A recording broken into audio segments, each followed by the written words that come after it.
Nasaan ang magaling mong apo? Ilabas mo si Dahlia! Ikaw pala, Celeste. Wala dito ngayon ang apo kong si Dahlia. Mula kanina hindi pa siya umuwi. Ano bang sadya mo sa kanya? Ang kapal naman ng mukha niya para agawan ng anak ko. Ni wala nga siya maayos na damit eh. Ambisyosa ang apo ninyo. Ang taas ng pangarap niya, ni hindi niya magawang mag-aral man lang. Dahan-dahan ka sana sa pagsasalita mo ng masama sa apo ko.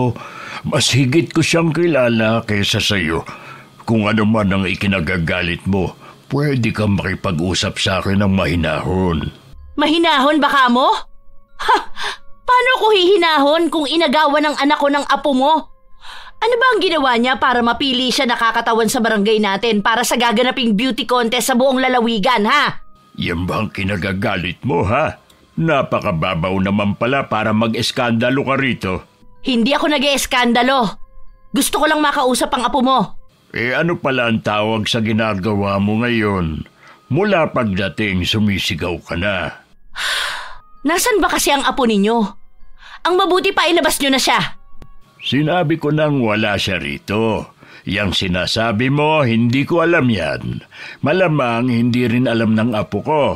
Kung sino man ang nagsabi sa iyo niyan, siya ang kausapin mo. Nakausap ko na nga sila. Ang apo mo kasi nagpalista rin. Ang kapal naman ng mukha niya.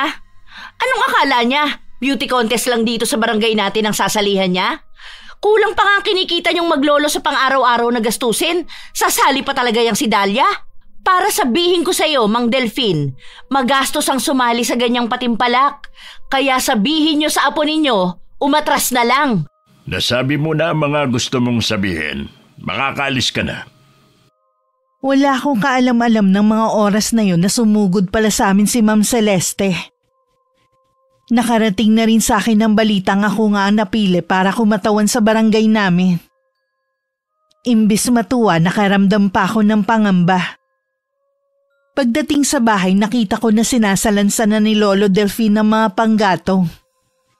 Nagmano muna ako bago tinulungan si Lolo. Kumusta ang naging lakad mo, apo? Ayos naman po, Lo. Tuwang-tuwa po ang nanay ni Vina sa mga dala kong pasalubong. May pasalubong din po pala sa atin ng kaibigan ko. Abay, nag-abala pa talaga ang kaibigan mo. Kailan pa ba daw sila rito sa atin? Kahapon lang po ng tanghali sila dumating. Buong bakasyon po dito sila sa atin. Hindi ko nga po nakilala si Vinny. Pumuti po kasi siya at kuminis ang balat. Iba po yata kapag sa Maynila nakatira. Ang swerte po niya na doon siya nag-aaral ng kolehiyo. Pasensya ka na, apo, ha?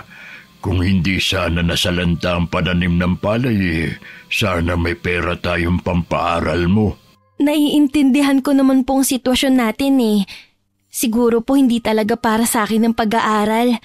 Minsan sabi ng teacher ko nung high school, para lang daw sa mapeperang pagkukoleyo. Sayang nga lang po hindi ako naaprubahan para sa scholarship noon. Alam naman natin ang dahilan noon. Merong humarang para hindi mo makuha. Ipinasa Diyos ko na lamang po yun. Baka hindi rin po talaga para sa akin yun. Ay, siya nga pala, apo. Galing dito si Celeste. Ano pong kailangan ni Ma'am Celeste?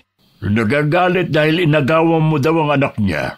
Totoo bang nagpalista ka para maging kinatawan ng barangay natin? Lo, hindi ko po kasi alam na ililista ko ni Leia at Mitch. Akala ko po nagbibiro lang sila. Meron daw po kasing scholarship at allowance ang mapipili. Kaya lang apo magastos ang pagsali dyan. Kahit meron pang mag-sponsor sa'yo, hindi pa rin natin kakayanin ang gastos. Yun nga pong inaalala ko Hindi lang yun. Sigurado na hindi ka titigilan na mag-inang Celeste at Belinda. Alam mo kung anong kaya nilang gawin. Ayoko na masaktan kanila sa kahit anong paraan. Kahit po gusto ko sanang sumali, hindi ko na lang po tatanggapin. Ayoko po na may gawin na naman sa akin ng mag-inang yun. Baka po kasi gawin na naman nila akong katatawanan. Huwag mo sanang isipin na hinahadlangan ko ang pag-angat mo, ha? Natatakot lang kasi ako sa pwedeng mangyari. Naiintindihan ko po kayo, Lo. Hindi po ako nagtatampo sa inyo. Salamat, apo. Balang araw, matutupad mo rin ang pangarap mo sa ibang paraan. Dahil umurong ako para maging kinatawan ng barangay namin na punta ang titulo kay Belinda, hindi na rin naman ako nanghinayang. Kung kapalit naman katahimikan naming maglolo. Kilala kasi namin ang mag-ina na hindi nagpapatalo.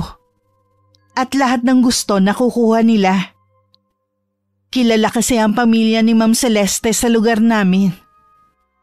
Balita ko umuwi lang dito si Belinda para kumatawan sa barangay namin.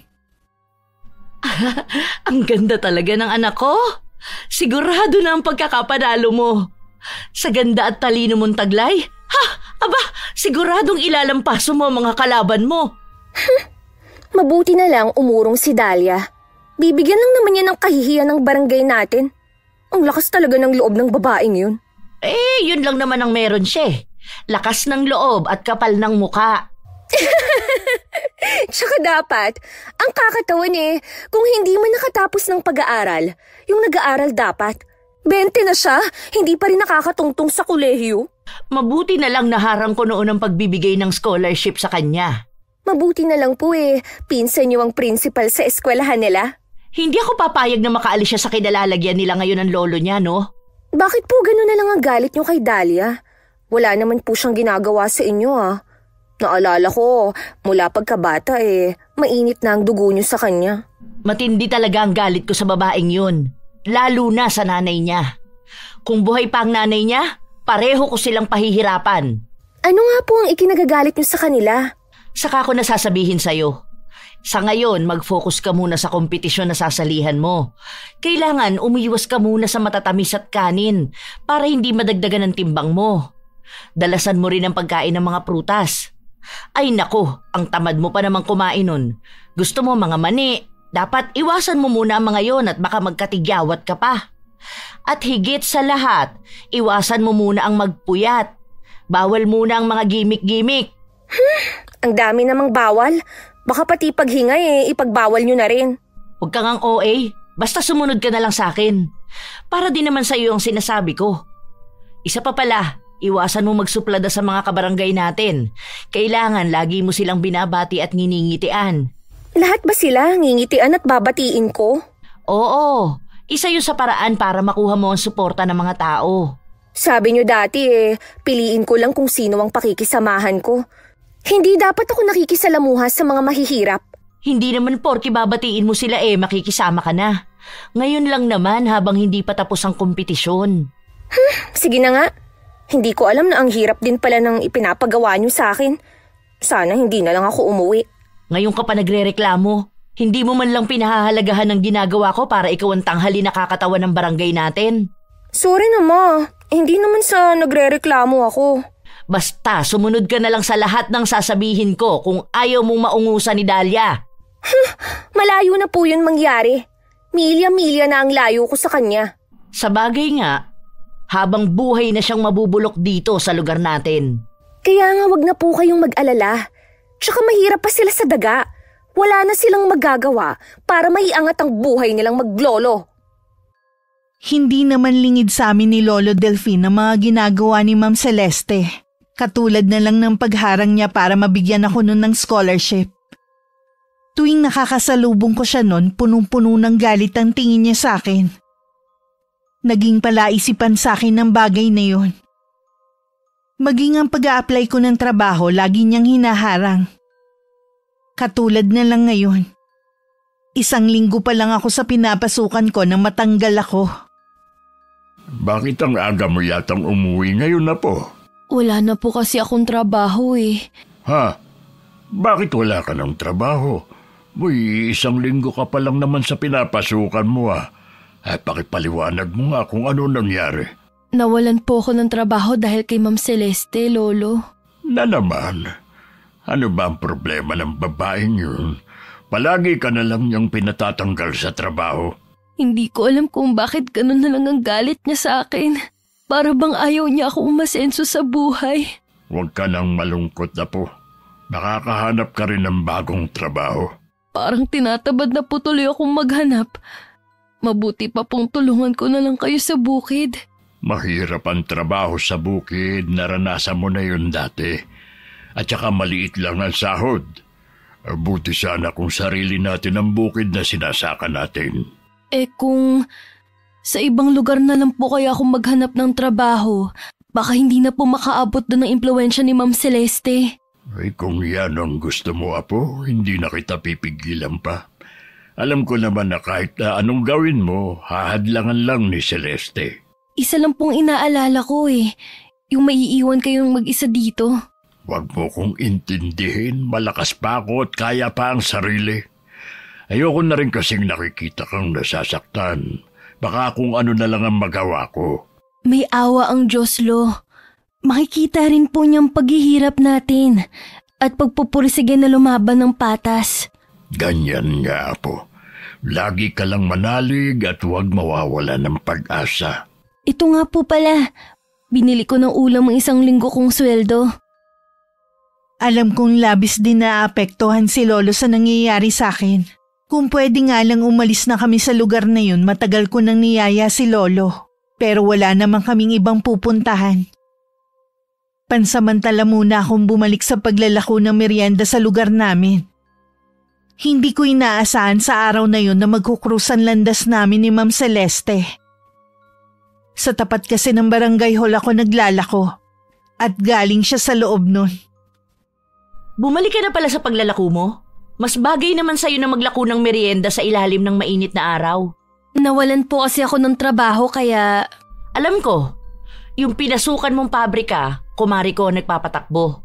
Bakit niyo ba ginagawa to? Ano po bang malaking kasalanan na nagawa ko sa inyo? Inilalagay lang kita kung saan ka nararapat. Masyado kang ambisyosa katulad ng nanay mo. Akala mo ba makakaalis ka pa sa lugar na ito? Katulad ng nanay mo, dito ka na rin mamamatay.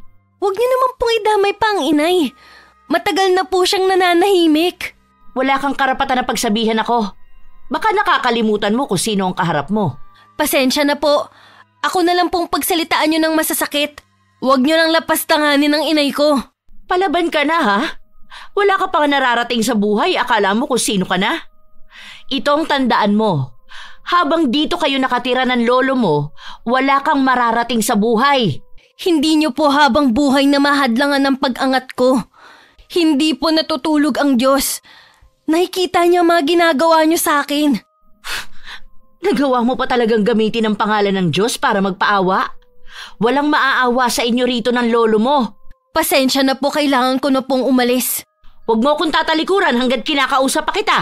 Hindi naman po kayo nakikipag-usap Iniinsulto niyo ang pagkatao ko at pati ang inay na matagal nang patay. Dinadamay niyo. Walang sino man ang sumagot ng ganyan sa akin. Humanda ka sa akin. Magbabayad ka ng mahal. Sige lang po. Gawin niyo ko anong gusto niyong gawin. Sanay naman po ako sa galit niyo Hindi ko na hinintay na makasagot si Ma'am Celeste. Mabilis ko na siyang tinalikuran at naglakad palayo. Hindi ako makapaniwalang nagawa ko siyang sagutin ng ganon. Marahil napuno na rin ako sa mga ginagawa niya sa akin. Nandiyan ka na pala, Apo. Kanina ka pa ba dumating? Kararating ko lang po, Lo. Nakaubos ka naman ba ng paninda mong bananakyo? Nung pauwi po pinakyaw na ni Consul Hermie ang 7. Mabuti naman kung gano'n. Hindi ka na inabot ng ulan. Lo, nagkita po kami ni Ma'am Celeste kanina. Ay, meron na naman bang sinabing babaeng yun sa'yo? Katulad po ng dati. Pati ang inay na nananahimik na sa himlayan nito, isinali pa niya sa usapan. Wala talagang respeto ang babaeng yun. Naturingan pa naman siyang edukada. Oo nga po Lagi pa niyang pinagmamalaki ang impluwensya ng pamilya niya sa lugar natin. Umiwas ka na lang hanggat maaari sa kanilang mag-ina. Matindi pa rin ang inggit ni Celeste sa nanay mo hanggang ngayon. Totoo po ba, Lo? Naiinggit si Ma'am Celeste sa inay? Bakit naman po? Oo, Apo. Sa lahat kasi ng bagay, talo siya ng inay mo. Higit din na mas maganda sa kanya ang inay mo. Pero kung tutuusin, mas higit pa siyang nakakalamang. May pera sila at ang inay namatay na mahirap pa rin.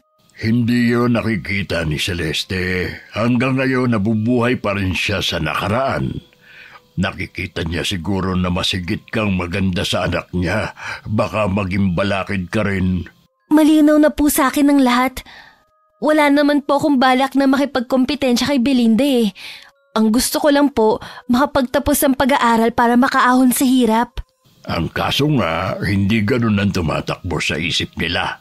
Dahil po sa sinabi niyo, lalo ko pa pong pagbubutihin na makahanap ng trabaho. Pagkatapos po mag-iipon ako para makapag-aral. Ayoko pong isang tabi ang pangarap kong yun. Believe talaga ako sa determinasyon mo. Iniisip ko nga na ibenta na tong bahay natin para gamitin mo sa pag-aaral. Hindi na po, Lo. Ito na lang po ang meron tayo. Ayoko po na pati ito mawala sa atin. Sige, kung ayaw mo. Kapag sapat na rin ang ipon ko gamitin mo muna. Kahit maulan na ng mga panahon na yun, hindi pa rin ako tumigil sa paglalako ng merienda.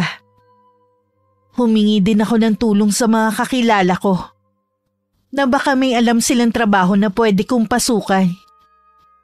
Nangako naman sila na sasabihan ako kapag may nalaman sila. Kapag ganyang kalakas ang ulan huwag ka na munang maglako ng paninda. Ay, sayang naman.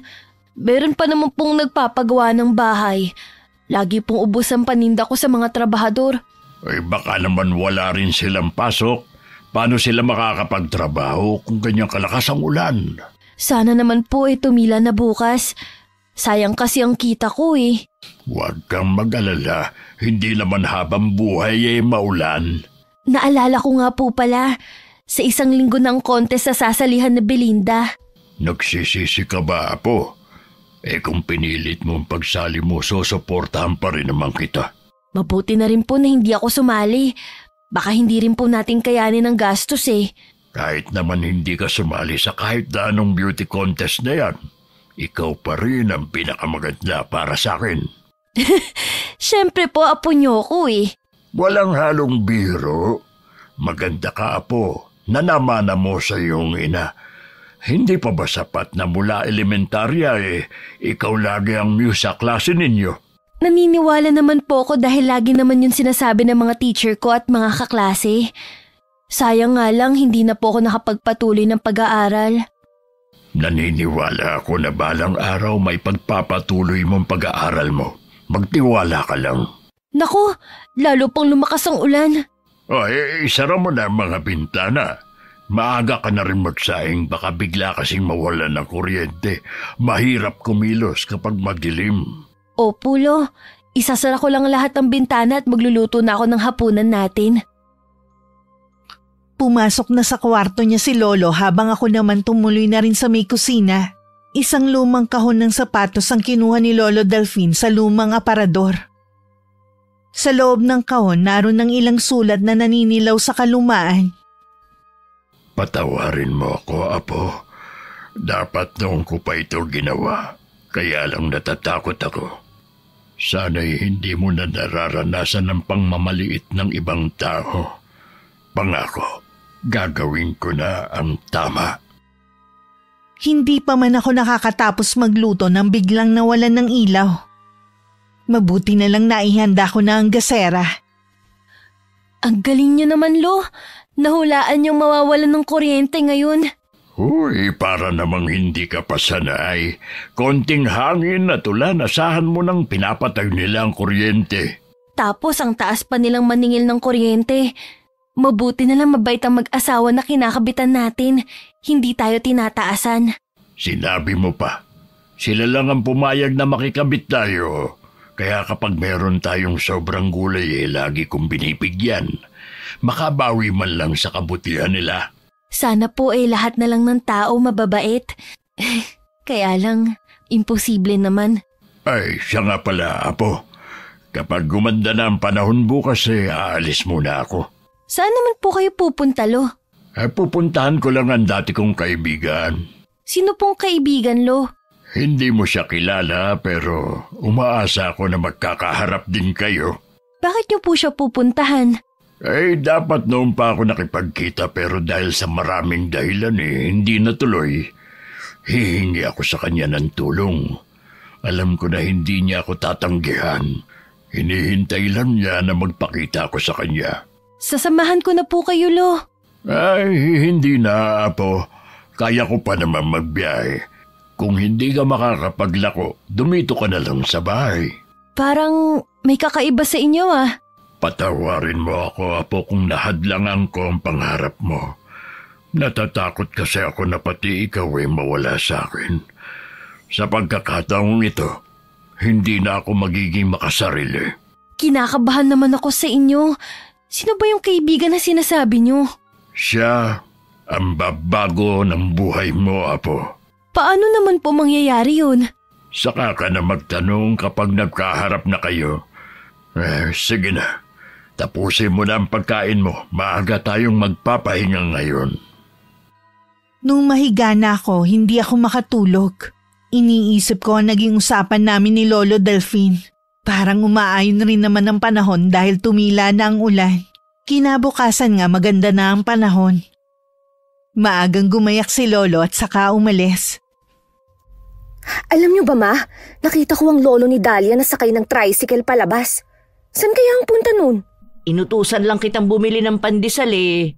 May nasagap ka ng balita. Nasisiguro mo bang ang lolo ni Dahlia ang nakita mo? Opo, sigurado ako. Ibig sabihin, hindi magtatrabaho ang matandang yun sa bukid. Alam kaya ni paring Joseph ang pag-alis niya?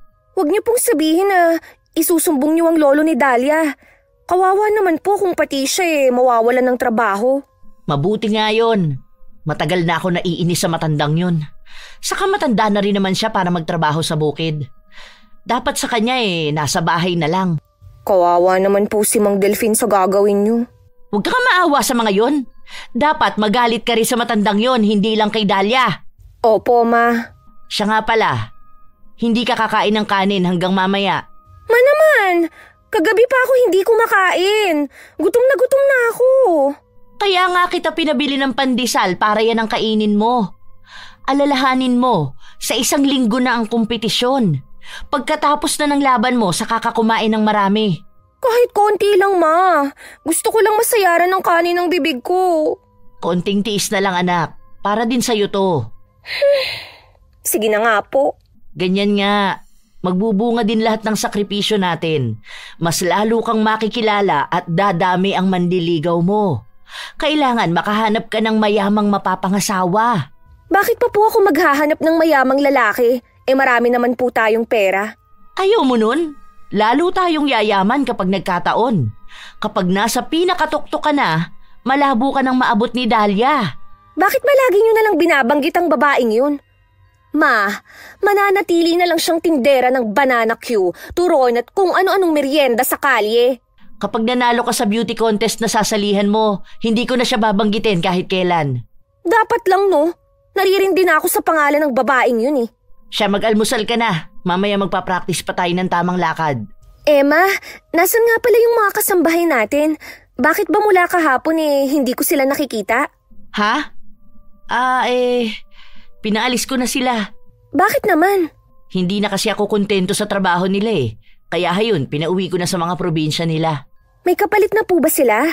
Oo. Nagpapahanap na ako sa kumari ko. Sige na, kumain ka na. Huwag ka na maraming tanong. Para hindi ako mainip sa paghihintay kay Lolo Delphine, naglako na lang ako ng banana Q. Hindi na rin ako lumayo pa para hindi ako abutan ng ulan. Madilim na naman kasi ang langit.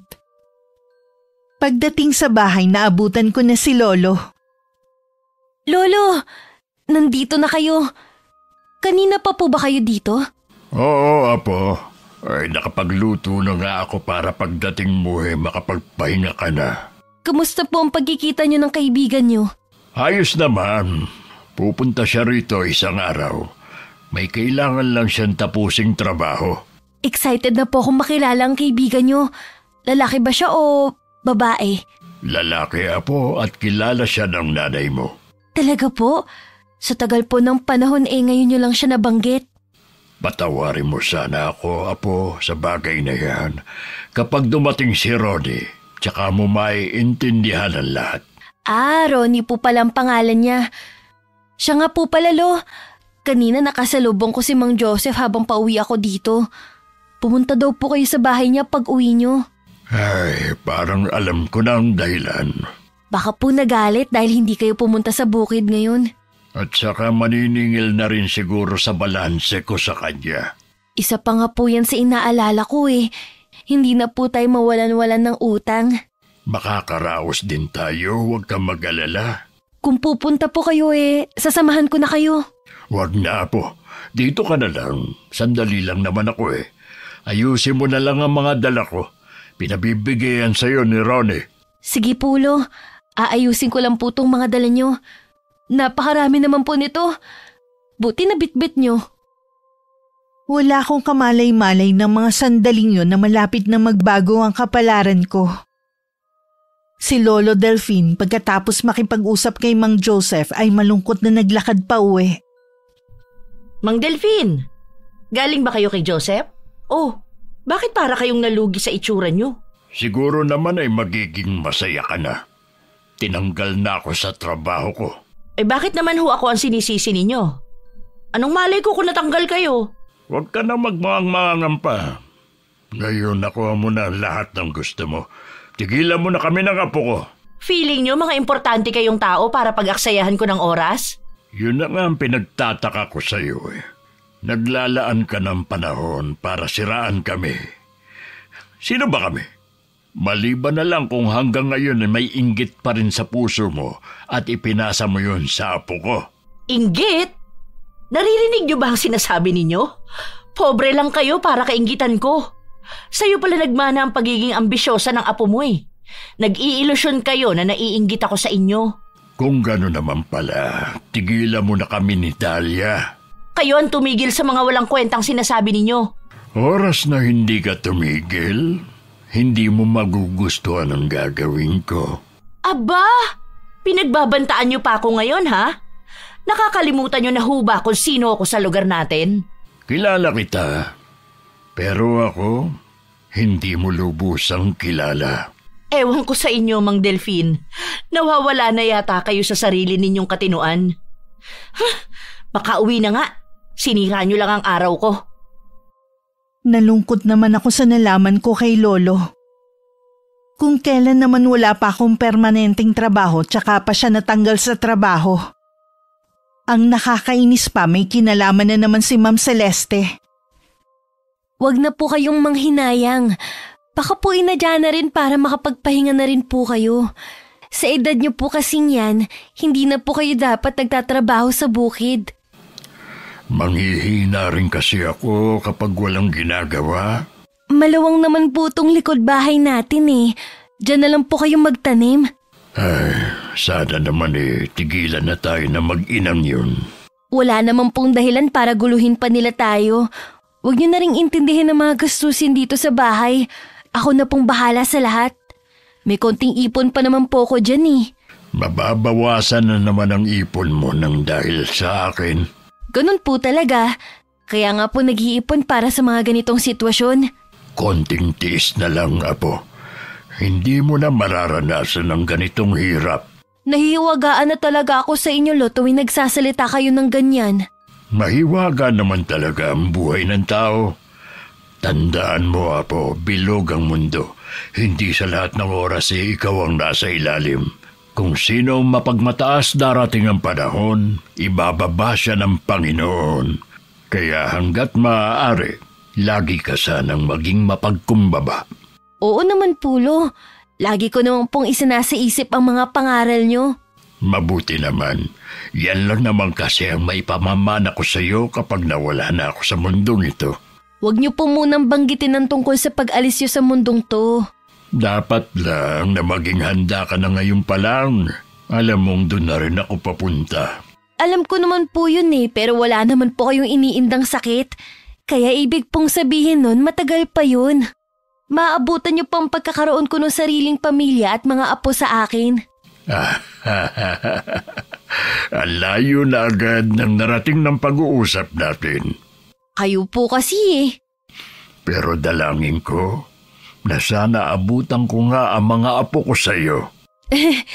Mangyayari po yun. Pahihintulutan ng may kapalang dasal nyo dahil mabuti po kayong tao. Kinabukasan pagkagaling ko sa paglalako, may nadatnan akong bisita sa bahay namin. Isang matangkad na lalaki na mabait ang itsura. Tansya ko nasa 40 hanggang 50 ang edad. Nakangiti at naiiyak siyang nakatingin sa akin. Ikaw na ba si Dahlia? Ako nga po. Sino po kayo? Ako ang Tio Ronnie mo. Matagal na kitang hinahanap. Apo, nakababatang kapatid siya ng ama mo. Po? Nasaan po ang tatay ko? Matagal na siyang patay. Hindi ka pa man pinapanganak. Binanggit ka niya sa akin at nangako ako sa kanyang hahanapin kita. Ilang beses akong bumalik sa dati niyong tinitirhan pero wala na kayo doon. Patawarin mo ako, Apo. Kamamatay lang ng nanay mo noon. Ilang beses sumulat ang tiyuhin mo sa akin para kunin ka. Natakot ako na pati ikaw ay mawawala sa akin. Kaya kita inilayo noon. Dahil sa akin, kaya ka naghirap. Pero sa pagkakataong ito, itutuwid ko na lahat ng pagkakamali ko. Kahit kailan po, hindi ko po magagawang magalit sa inyo, Lo. Alam ko po na mahal niyo ko. Kung hindi sana sa pagiging makasarili ko, sana hindi mo nararanasan ang hirap sa piling ko. Sana'y nakakapag-aral ka ngayon. Hindi po pagiging makasarili yon. Mahal niyo lang po ko kaya niyo nagawa ang bagay na yon. Salat man po tayo sa pera, busog naman po ko sa pagmamahal at pag-aaruga niyo. Napakabait mo talaga, Apo. Napakalawak ng pangunawa mo. Nagpapasalamat din ako at ang lolo mo na mismo nakipagkita sa akin.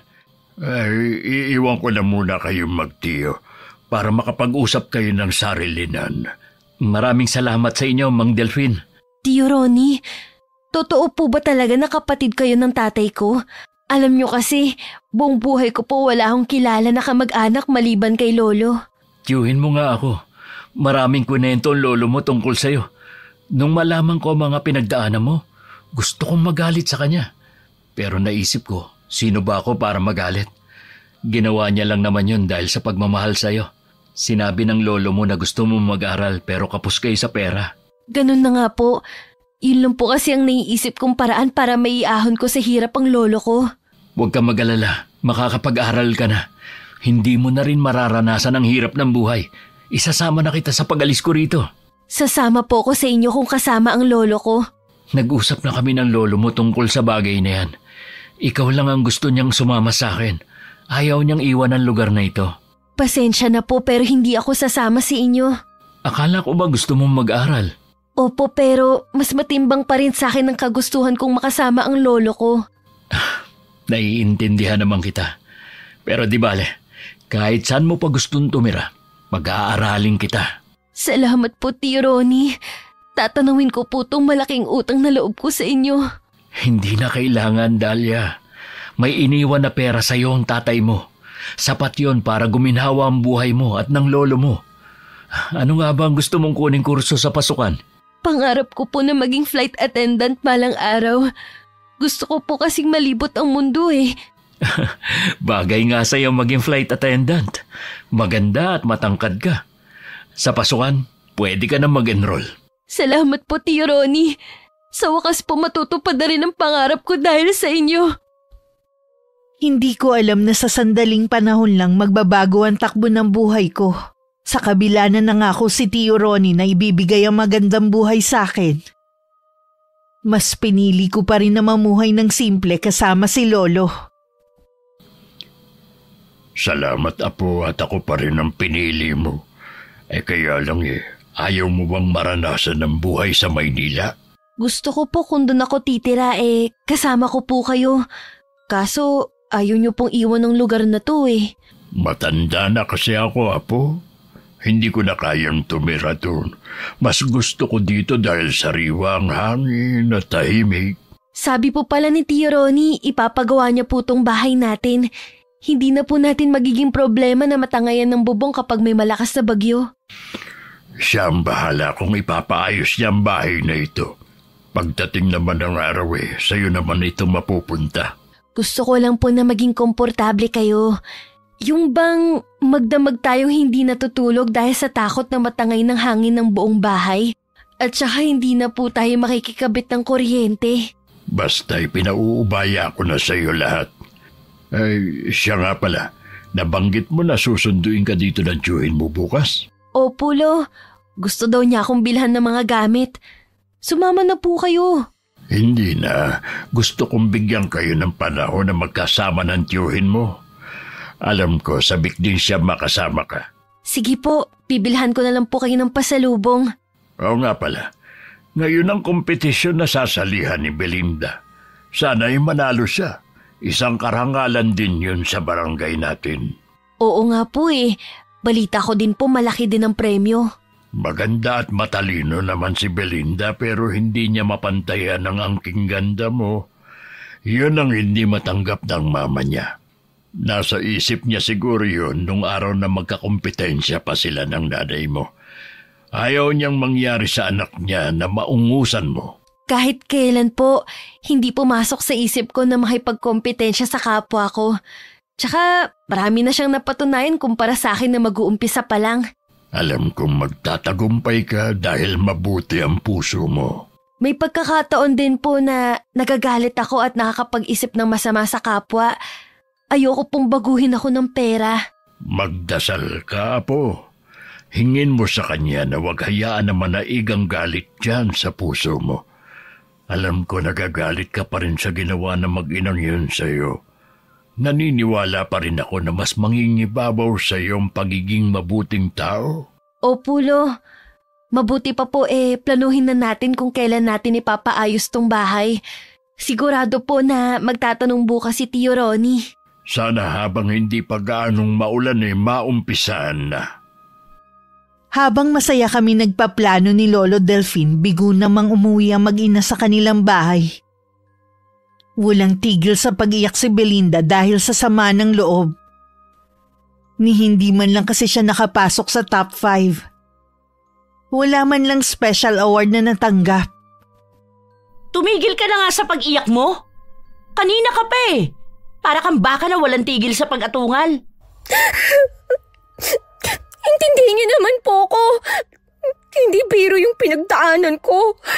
Lahat ginawa ko. Tapos hindi ako mananalo. Ano po bang kulang sa akin? Maganda ang gown ko at pinatahi pa natin sa Maynila. Sexy tsaka mas dihamak naman na maganda ako sa top 5. Pero bakit? May palagay ako na nabayaran ng mga judge. Kahit saan kasi tingnang anggulo, walang panama sa ganda at husay mo mga babaeng kalahok. Maghahabla tayo sa kung sino mang organizer ng beauty contest na yon. Ano na lang ang mukhang ihaharap ko sa mga kabarangay natin? Nakakahiya, Ma. Sinabi ko pa naman na sigurado na akong mananalo. Ni isang award wala man lang akong nakuha. Huwag mo munang isipin kung anong sasabihin nila sa pagkatalo mo. Paano hindi ko iisipin, Ma? Kanina, narinig ko na pinag-uusapan ng team natin na sana si Dahlia na lang daw sana ang kumatawan. Sigurado daw nakasama sa top 5. Huwag mo pansinin ang mga sinabi nila. Naghahanap lang ang mga yun ng butas para may masisi. Nanahimik kasi ako sa Maynila eh. Pinuntahan niyo ako para sumali sa lintik na beauty contest na yan. Sana hindi ako napapahiya ng ganito. Kung hindi kita inutusan na sumali, edi sana naungusan ka na ni Dahlia. Gusto mo ba yon? Sana pala, siya na lang ang sumali. Para siya ang nasa katayuan ko. Mas masaya pa sana yun. Meron tayong pinagtatawanan. Pwede ba, Belinda? Tumahimik ka na. Kanina pa sumasakit ang ulo ko, wag mo nang dagdagan. Mabuti pa nga kayo, ulo lang ang masakit. Samantalang ako lahat. Ulo, paa dahil maliit ang sapatos. Pati tiyan dahil tinitiis ko ang gutom. Pagod na ako. Tapos wala man lang akong napala. Tapos na rin naman kaya hindi mo na kailangan magtiis ng gutom. Nakakainis naman talaga, Ma. Tapos purong ngiti pa ang ginagawa ko sa mga taga rito. Iilan lang naman ang sumuporta sa akin. May dala yatang kamalasan ng maglolo na yun eh. Malamang, todo dasal ang ginagawa ni Dahlia para hindi ako manalo. Ayan na nga ang nangyari. Huwag ka nang umiyak pa. Magpahinga ka na lang muna. Saka na natin pag-usapan ang nangyari sa'yo. Nasisiguro ko na dinaya tayo. Kakausapin ko ang kapitan natin para humingi ng tulong. Kinausap nga ni Ma'am Celeste ang kapitan namin. Nilinaw naman ng huli na walang dayaan na nangyari. Pinayuhan din siya na tanggapin na lang ang pagkatalo ni Belinda. Dahil sa kahihiyang tinamo, halos 2 linggo ring hindi lumalabas ang mag-ina. Babalik na lang ako sa Maynila. Doon ko na lang hihintayin ang pagbubukas ng klase. Kesa naman magmukmuk ako rito. Hindi ka na babalik ng Maynila. Ha? Bakit naman po? May dapat ka kasing malaman. Kung nanalo ka sana sa beauty contest na yon, sana meron kang pambayad ng tuition fee mo. Kaso, natalo ka nga eh. Ma, hindi kita maintindihan. Wala na ba tayong pera? Meron pa naman, kaya lang hindi na sapat para makapag-aral ka sa Maynila. Anong nangyari sa perang iniwan ni Papa? Alam mong wala akong trabaho. Natural na yun ang gagamitin nating panggastos. Kaya pala pinaalis na ninyo ang mga kasambahay natin. Yun pala, wala na tayong pampasahod. Ano na lang ang sasabihin ng mga tao sa atin? Itiko mo na lang yung bibig mo para walang makaalam. Ay, ang malas naman talaga. Huwag kang mag-alala, makakabawi din tayo. Humingi na ba kayo ng tulong sa mga kamag-anak natin? Oo eh. Kaso wala din daw silang mapapahiram sa atin. Ma, ayokong maging ka-level natin si Dahlia. Ano ba? Hindi mangyayari yun. Ang layo naman ng buhay natin sa kanila, no? Hindi naman siguro aabot na gagawin ko rin na magtinda ng merienda sa kalye. Hindi yan mangyayari sa'yo. Hindi pa naman talaga tayo naghihirap. Kailangan lang nating maghigpit ng sinturon. Kalat na sa buong baryo ang pagkatalo ni Belinda at paghahabol ni Ma'am Celeste na dinaya daw ang anak niya. Wala rin naman nagawa ang kanyang pag-aapila. Hindi na rin namin ninalam ni Lolo ang mga pangyayari dahil abala na rin kami. Ma, nabalitaan niyo na ba yung tungkol sa maglolo? Ano ang tungkol sa kanila? Ipinapagawa daw ang bahay nila. Saan mo naman narinig ang balitang yan? Basta ka na lang naniniwala. Si Shirley po ang nagsabi sa akin. Yung naging kaklase ko nung junior high na ginagawa kong taga-bitbit ng mga gamit ko. Malapit lang kasi ang bahay nila kay Nadalia eh. Baka naman ibinenta na nila yung lupa nila at yung bagong may-ari ang nagpapagawa. Nandun pa daw po ang maglolo. Madalas nga lang daw wala si Dahlia. Saan naman kaya sila kukuha ng pera? Lalo na ngayon eh, wala nang trabaho si Mang Delfin. Baka may magandang trabaho na si Dahlia ngayon. At yun ang ipinampapagawa nila ng bahay. Kahit magkaroon pa siya ng trabaho, hindi ganun kabilis na makakaipon siya.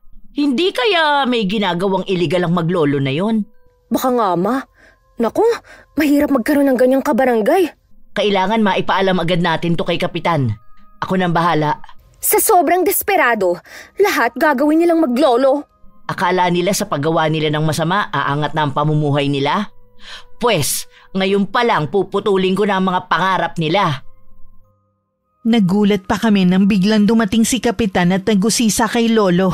May nagtimbre daw kasi sa kanila na may ginagawa kaming iligal na gawain kaya nakapagpaayos kami ng bahay.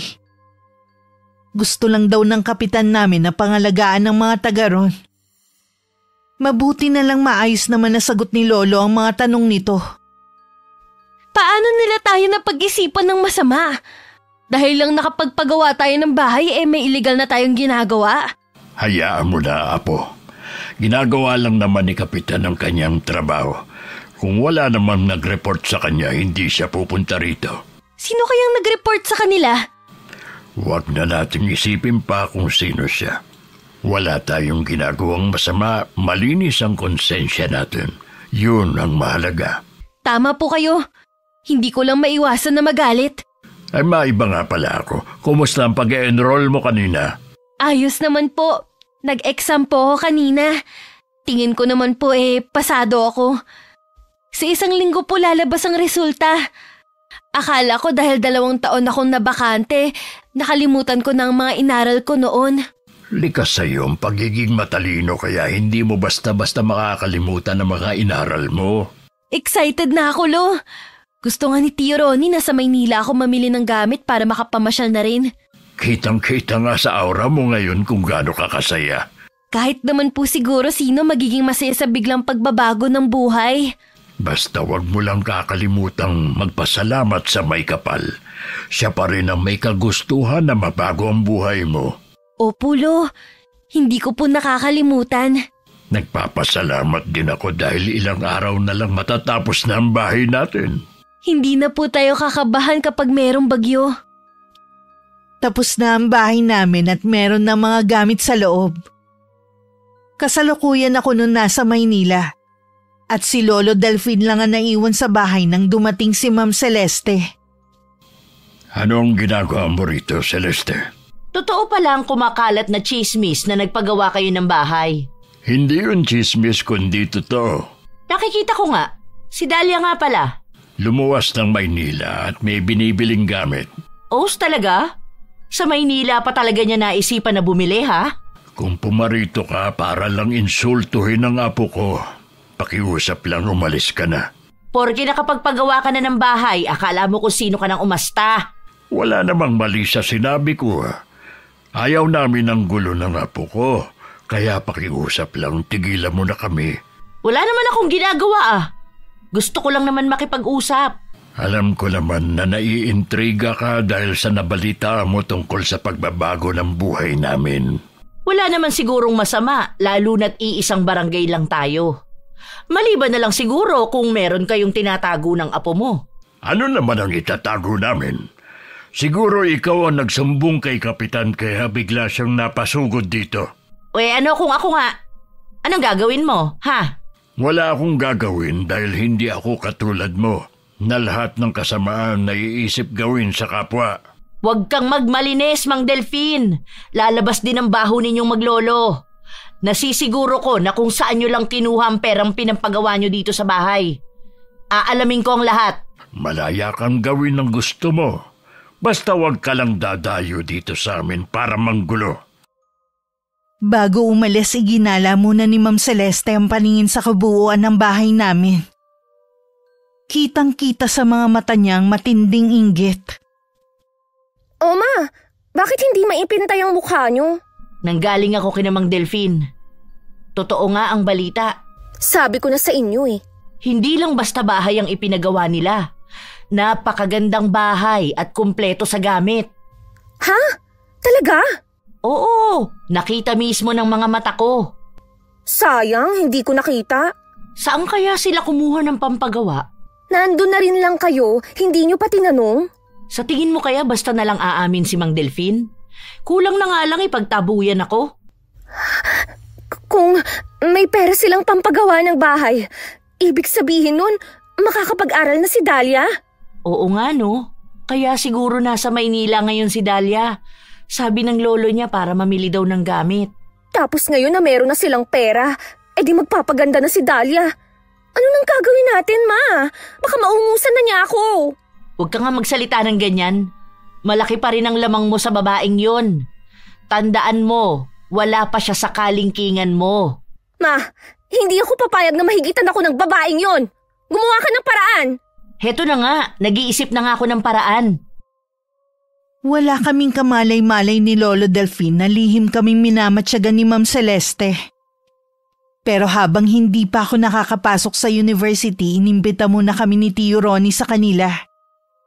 Busy rin kasi siya sa negosyo niya, kaya hindi siya makapunta sa bahay namin. Sino kaya ang pinupuntahan na maglolo sa Maynila? Linggo-linggo na lang kasi umaalis sila Baka may sugar daddy na si Dahlia na sumusuporta sa kanya. Hindi kaya? Posible ang sinasabi mo. Yun lang ang naiisip ko na dahilan kung bakit sila biglang umangat sa buhay. Ay, kadiri naman pala ang Dahlia na yun. Ang linis ng tingin sa kanya ng mga taga rito. Tapos may sugar daddy naman pala siya. Kaya siguro ayaw magsalita ni Mang Delfin. Pilit niyang pinagtatakpan ang ginagawa ng apo niya. Mga desperado na nga talaga. Gusto instant yaman agad kahit sa maruming paraan pa sila yumaman. Kapag nalaman ng mga taga rito ang baho ni Dahlia, mag-iiba na ang pagtingin sa kanila ng mga tao. Alam mo na siguro ang gagawin ko, anak. Oo naman, Ma. Ako na ang bahala. Ay, Ma, muntik ko na palang makalimutan. Galing pala kanina dito si Tita Kay. Sabi niya, kailangan na raw niya kasi yung perang inutang niyo. Akala mo naman tatakasan siya. Hindi siya makapaghintay kung kailan siya babayaran. Ma, Ako ba makakapag-aral pa? Malapit na kasi ang pasukan eh. Tapos may balance pa ako sa university na pinapasukan ko sa Maynila. Huwag ka mag-alala, makakapag-aral ka. Kaysa hodang ipangutang ko pa. Ang dami niyo pang hindi nababayaran eh. Uutang na naman kayo. Pwede ba wag mo muna ako umpisahan ngayon? Gumagawa naman ako ng paraan eh. Makaalis na nga muna dito. Baka sa akin yun na naman mabunto ng inis niyo. 3 araw din kaming hindi umuwi sa bahay. Pagdating, kinausap agad ng mabait na mag-asawa si Lolo. Seryoso ang mga mukha nila habang nag-uusap. Ano pong sinabi ng mag-asawa sa inyo? Hindi ko alam kung maiinis ba ako o babaliwalain ko na lang ba. Ano po ba yun? Sabi kasi may kumakalat na balita tungkol sa'yo. Kaya daw tayo biglang nagkaroon ng pera dahil may sugar daddy ka raw. Po, ilang araw lang tayo nawala tapos may ganyan na agad na chismis. 2 tao lang naman ang naiisip ko na gagawa niyan sa atin eh. Ayaw talaga nilang makita na umaangat tayo. Sina Ma'am Celeste at Belinda po bang tinutukoy nyo? Ay sila na nga. Bukod tangi ang mag-inang yun ang may galit sa atin. Sa totoo lang, Lo, masaya na po ako para pagtuunan pa sila ng pansin. Ibig sabihin, hindi ka naapektado sa ginagawa nila? Hindi po, dahil alam ko naman na hindi totoo ang binibintang nila. Lalo mo kung pinabilib, Apo. Akala ko kasi babaguhin ka na ng pera. Lagi ko po kasi sinasa puso ang mga pangaral nyo sa akin. Ay mula ngayon, wag na lang nating silang pansinin, titigil din ang mga yun. Sa 1 linggo na pong pasukan, excited na po talaga ako sa unang araw ng pasukan. Baka naman hindi ka na makatulog yan, ha? Hindi na nga po ako masyadong makatulog eh. Ang ginagawa ko po, nagbabasa na lang ako ng libro. Oo nga pala, habang nasa bahay tayo ng tiyuhin mo, marami kaming napag-usapan. Marami pala siyang magagandang plano sa'yo. Natutuwa ako at alam kong nasa mabuti kang kamay kapag nawala na ako. Elo, nabanggit din po ba niya na gusto niyang tumigil ng matagal dito sa atin? Oo, wala namang problema sa akin. Mabuti nga yun para maranasan niya ang buhay dito sa atin. Siguro po sabik din sa pamilya si Tio Ronnie. Wala kasi siyang pamilya.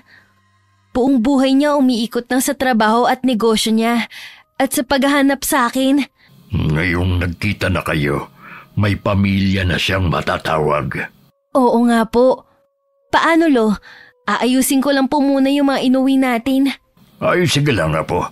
Dito lang ako sa labas at magpapahangin lang. Dumating ang araw ng pasukan. Walang pagsidla ng saya ko. Sa university rin na yon nag-aaral ang mga kaibigan ko. Hindi ko nga lang sila kaklase dahil hindi naman sila huminto sa pag-aaral. May pagkakataong nakakasabay ko sila sa pag-uwi. Pero madalas ako lang mag-isa katulad ng araw na yon. Malapit na ako sa amin nang makasalubong ko si Belinda. Uy, totoo nga ang balita. Nag-aaral ka na pala. Sa awa ng Diyos, kahit hindi ako nakakuha ng scholarship, natuloy pa rin na makapag-aral ako. Ang swerte mo naman na merong nagpapaaral sa'yo. Ano? Ginamit mo ba ang ganda mo at katawan para makuha ang gusto mo? Wala sa mga binanggit mo. Oh, sus! Huwag ka namang magmalinis pa. Sa tingin mo maluloko mo ko, ha? Bahala ka kung anong gusto mong isipin. Umamin ka na kasi. Wala akong aaminin sa'yo. Pwede ba paraanin mo ko? Huwag ka munang umalis at kinakausap pa kita. Ano bang problema mo, ha? Ikaw ang problema ko. Akala mo kung sino ka na? Porke nakakapag-aral ka lang at nakahiga sa pera? Yun lang ang kinagagalit mo?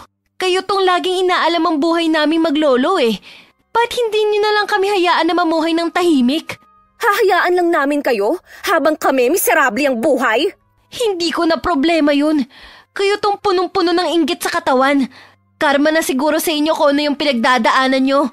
Alam mong kahit ano pang ginawa nyo, hindi kami gumanti sa inyo. Karma pala ha. Huli ka nga rito. Bitiwan mo nga ang braso ko. Ano ba? Aray! Ang balakang ko. Ang lakas ng lobo na itulak ako. Pasensya ka na. Hindi ko naman sinasadya na maitulak ka eh. Tutulungan na kitang makatayo. Huwag kang makalapit-lapit sa akin! Aray ko! Nabali yata ang balakang ko! Hayaan mo na kasing tulungan kita. Ihahatid na kita sa inyo. Huwag ka sabing lumapit! Baka lalo pa akong malasin ng dahil sa'yo! Baka kasi kung mapano ka sa daan. Oras na malala ang nangyari sa akin. Humanda ka sa akin, pokpok ka! Ano tinawag mo sa akin? Pokpok! Kalad-karen at kalapating mababa ang lipad! Ano pa ang gusto mong itawag ko sa'yo, ha? Kaya kayo minamalas na mag-ina dahil sa tabas ng dila nyo. Bakit nasasaktan ka? Totoo naman, di ba? Darating ang araw na pagsisisihan nyo lahat ng mga ginawa nyo. Mabuti pa bilisan mo nang umuwi at mukhang babagsak na ang malakas na ulan. Diyan ka na nga. Buisit na babaeng yun. Aray ko, ang balakang ko, ang sakit! Pagdating, nagmano lang ako kay Lolo bago pumasok sa loob ng kwarto. Doon ko hinayaan na bumagsak ang mga luha ko. Kahit kasi hindi totoo ang sinasabi ni Belinda, may kurot pa rin sa puso ko. Lumabas lang ako nung okay na ang pakiramdam ko. May nangyari ba sa'yo habang pauwi ka rito sa atin? Nakasalubong ko po si Belinda malapit dito sa atin. Palagay ko po galing siya kina Shirley. May sinabi ba siya sa'yo? Sanay na po ako kay Belinda. Alam niyo naman yun, may pagkaisip bata. Wala din pong preno ang bibig. Hindi na ako magtataka kung mapupuno ka rin dahil sa kanila. Naitulak ko nga po kanina eh. Hinila niya po kasi ang braso ko kaya ako siya naitulak. Kasalanan naman pala niya eh. Baka po napasama ang pagkabagsak niya. Hindi naman siguro. Kaya alisin mo na ang pag-aalala mo. Habang nag-uusap kami ni Lolo Delphine, narinig namin ng malakas na pagtawag sa akin ni Ma'am Celeste. Lumabas naman kami ng bahay. Galit na sinugod ako ng babae at saka sinabunutan. Bitiwan mo ang apo ko! Anong karapatan mong basta na lang siyang saktan? Sinaktan nga niya ang anak ko eh. Tapos itatanong mo yan? Siya naman po ang nauna eh. Sinungaling! Sinabi ng anak ko na itinulak mo siya dahil nagalit ka sa kanya. Kahit naman po sino magagalit sa mga sinabi niya. O bakit? Totoo naman ah. Ano bang masama sa sinabi niya, ha? Hindi naman po kasi totoong pinagkakalat niyo tungkol sa akin eh. Kami pa talaga ang pinalalabas mong sinungaling at naiinggit sa'yo? Hoy! Hindi ka namin kaiinggitan dahil galing sa masama ang perang ginagastos mo! Kung sa tingin mo galing sa masama ang pera namin, bahala ka. Basta umalis ka na at huwag ka na ulit babalik. Oras na saktan mo uli ang apo ko. Matitikman mo ang galit ko. Huwag mo akong pinagbabantaan, tanda! Baka nakakalimutan mo kung sino ako! Matagal na akong nagtitimpi sa'yo. Baka makalimutan ko nga kung sino ka. Nakikiusap po ko sa inyo, Ma'am Celeste. Umalis na po kayo. Hindi pa ako tapos sa inyong maglolo. Lalo ka na, Dahlia. Hindi ko mapapalampas ang ginawa mo sa anak ko. Halina po kayo, Lo. Pumasok na po tayo sa loob ng bahay. Mali nga sigurong nanahimik lang tayo sa mga ginagawa nila sa atin. Ayaw lang po kasi natin ng gulo. Kaya hanggat maaari umiiwas tayo. Kung hindi pa sila titigil, ako na ang makakalaban nila. Kahit nakakaangat na kami sa buhay ni Lolo, pakiramdam ko hindi buo ang nararamdaman kong saya. Pilit ko lang itinatago ang nararamdaman ko lalo't na sa amin si Tio Ronnie. Kumusta ang pag-aaral mo? Hindi ka ba nahihirapan? Ayos lang po. Hindi naman po ako nahihirapan kahit 2 taon ako tumigil. Mabuti naman kung ganon. Kaya ko lang naman naitanong dahil napapansin ko na parang malungkot ka. Yung iba po kasing tao, libre na ngang maging mabuti sa kapwa, hindi pa magawa. Ang tinutukoy mo ba yung mag-ina? Minsan kasi nabanggit sila ng lolo mo. Sila na nga po. Bakit pahirap ang iba na maging masaya sa tagumpay ng iba? Dahil nangingibabaw sa kanila ang inggit. Yun ang lumalamon sa pagkatao nila. Hindi nila matanggap na ang dating minamaliit nila pwede na silang higitan. Minsan po naiisip ko nang gumanti eh. Kaya lang ang babaw naman ng dahilan ko. Huwag mong gagawin yan. Hayaan mo lang siya. Magsasawa din sila sa ginagawa nila. Ganun na nga po para iwas gulo. Hindi ka pa ba papasok sa loob ng bahay? Dito po muna ako. Hihintayin ko po si Lolo na dumating eh. Saan ba siya nagpunta? Ang sabi po niya, may pupuntahan lang siyang kaibigan. Baka pauwi na rin yun. Kanina pa naman siya umalis eh. Pilin ko pa naman kay Lolo wag na magpahapon at laging umuulan. Sasamahan na lang kita dito sa labas. Magkwentuhan muna tayo habang naghihintay. Habang nag-uusap pala kami ni Tio Ronnie sa labas, nasa malapit lang si Belinda. At pinanonood kami. Ha? Sigurado ka ba? Opo, Ma. Kitang-kita ko silang nag-uusap ng lalaki. Tingin ko po kasing edad nyo lang eh. Ang kapal naman ng mukha ng babaeng yan para dalhin pa sa bahay nila. Ang lolo naman niya, hinahayaan lang. Dapat siguro balaan natin ang mga taga rito na ingatan ang mga asawa nila. Nag-deny pa talaga siya nung una. Babalik din siya sa dati nilang kinalalagyan. Tingnan ko lang kung hindi siya kuyugin ng mga tao. Dapat siguro, Ma, umalis na silang maglolo dito. Ngayon pa ba sila aalis May bahay na nga sila. Nakakainis naman eh. Kung makikita niyo sana si Dahlia, ang kinis ng balat niya ngayon. Ang ganda laging pumorma. Tinaig pa ako. Pumorma ka rin kasi. Hindi yung porke naghihirap na tayo pinabayaan mo na rin ang sarili mo. Teka, may bigla ako naisip. Ano naman yun, Ma? Bakit hindi mo kaya akitin ang matandang boyfriend niya? Ano? Ma naman! Sa dami ng pwede niyong ipagawa, yan pa talaga. Nakakadiri naman kayo. Ayaw mo nun? Lahat ng tinatamasa ni Dahlia mararanasan mo? Pero Ma… Sige na anak, gawin mo na para sa ikabubuti natin. Ayaw mo bang bumalik sa dati ang buhay natin? Gusto ko naman. Kaya lang, Ma, parang hindi ko kaya. Pwes kayanin mo. Hindi maaari na mabaliktad ang mundo natin. Dapat tayo pa rin ang tinitingala sa lugar natin, hindi si Dahlia. Naaalala ko na naman tuloy ang ina niya. Wala nang nanay niya. Matagal nang tapos ang nangyari sa inyo. Pero nandyan pa ang anak niya. Kung masisiraan natin siya, malamang iwan din siya ng lalaking yun. Tama ka dyan, anak. Sa gagawin natin, wala na siyang mukhang maihaharap sa mga taga rito. Hindi naman lingid sa akin na meron na namang bagong chismis tungkol sa akin. Naiiling na lang ako dahil alam ko kung sino ang nasa likod nun. Mas stress pa ako sa mag-ina kaysa sa pag-aaral ko.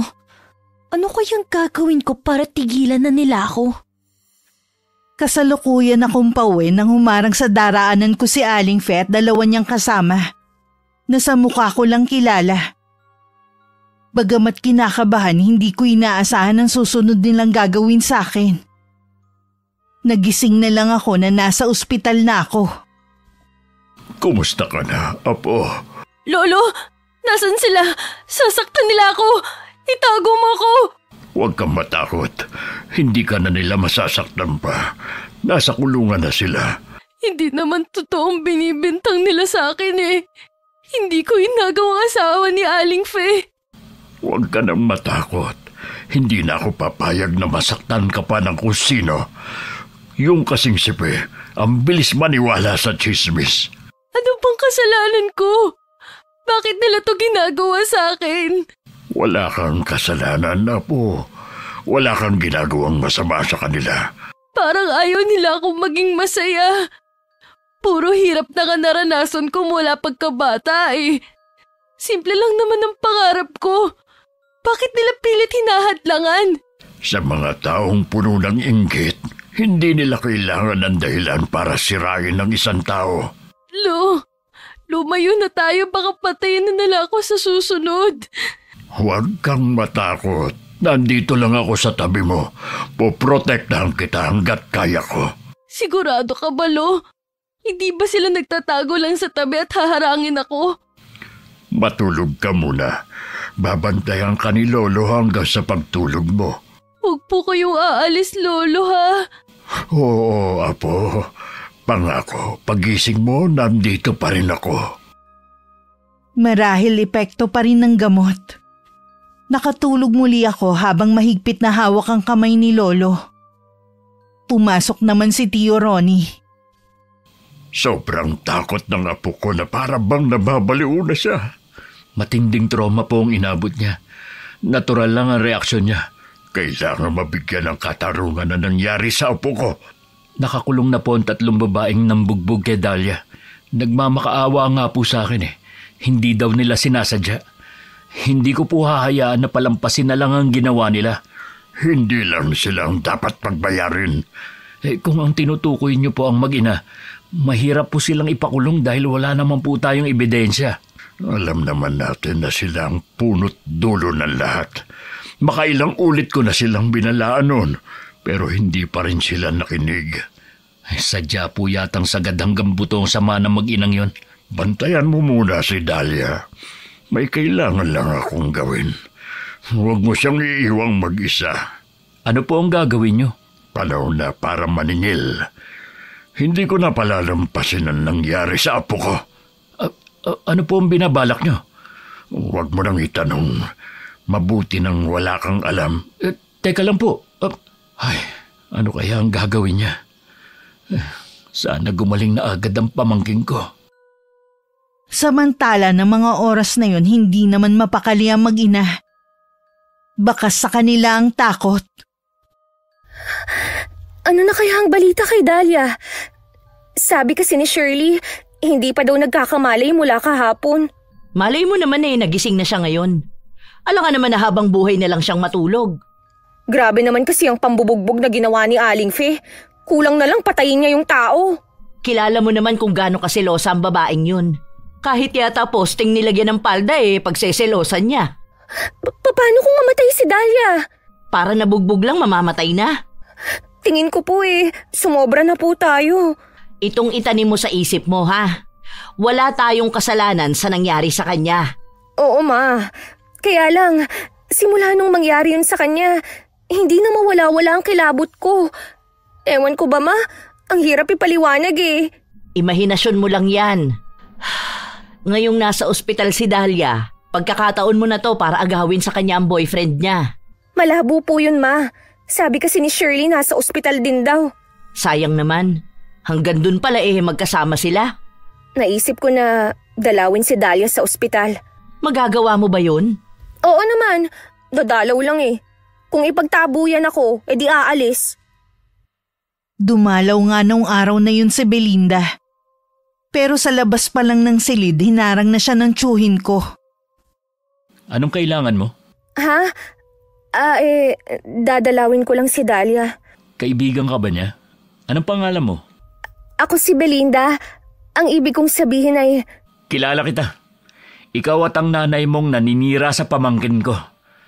Bakit ka pa nagpunta rito? Para siguruhing malubha si Dahlia? Tama ba ang narinig ko? Pamangkin mo si Dahlia? Kapatid ako ng namatay niyang tatay. Hindi kagaya ng pinagkakalat niyo. Wala naman akong kasalanan. Kahit hindi ikaw mismo, kasabwat ka rin ng nanay mo. Mabuti pa, umalis ka na. Nasisiguro ko naman na ayaw ka rin makita ng pamangkin ko. Hindi makapaniwala si Belinda na nagkamali silang mag-ina ng akala sa lalaki. Kahit si Ma'am Celeste, ganun din ang naging reaksyon. Ibig sabihin talagang mayaman na si Dahlia. Ganun na nga, dahil sa tiyuhin niya. Baka gumanti siya sa atin kapag nakalabas na siya ng ospital. Oo nga anak, wala naman tayong mahihingan ng tulong kung sakali. Magpakumbaba na lang kaya tayo. Hindi na tayo patatawarin ni Dahlia. Baka napuno na rin yun sa atin. Oh, bakit namumutla ka?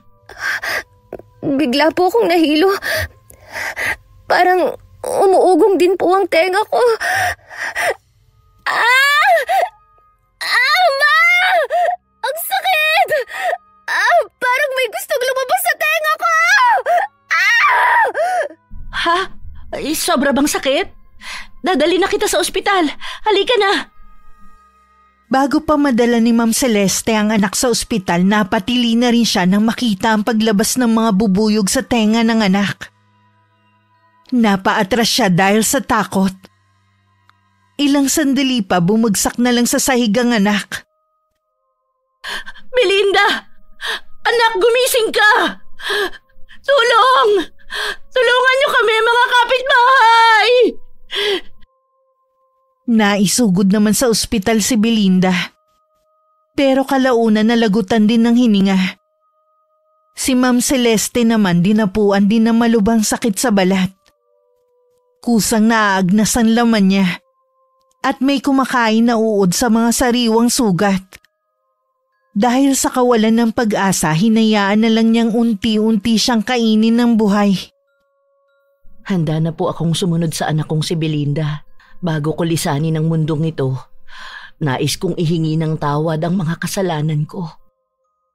Tanging ako lang ang nakakaalam sa ginawa ni Lolo Delphine na pambabarang sa mag-ina. Alam kong pinagsisihan na niya ang nagawa. Gabi-gabi ko siyang naririnig na nagdarasal at humihingi ng kapatawaran sa Diyos. Naway mapatawad na siya para sa kanyang katahimikan. Wakas. Okay, shoutout po tayo. Shoutout kay Pinky Cadino from Malaysia. Shoutout sa Deninia family from Iriga City, Camarines Sur. Hello kay na Francis, Emerson, Rick, Renren, Arnel, Leo at sa KAC family. Hi kay Vicky Garcia from Bulacan na nakikinig habang nananahe. Maraming salamat po. Hello kay Rodora Samson from Marikina City. Hi kay Regine Laban Galang from Gaya-Gaya, San Jose del Monte, Bulacan. Hello kay Sammy Vlogs. Happy birthday kay Francisco Pabon. Hi kay Chari Gallo. Hello kay Bernadette Abayo na laging nakikinig from Bulata Negros Occidental.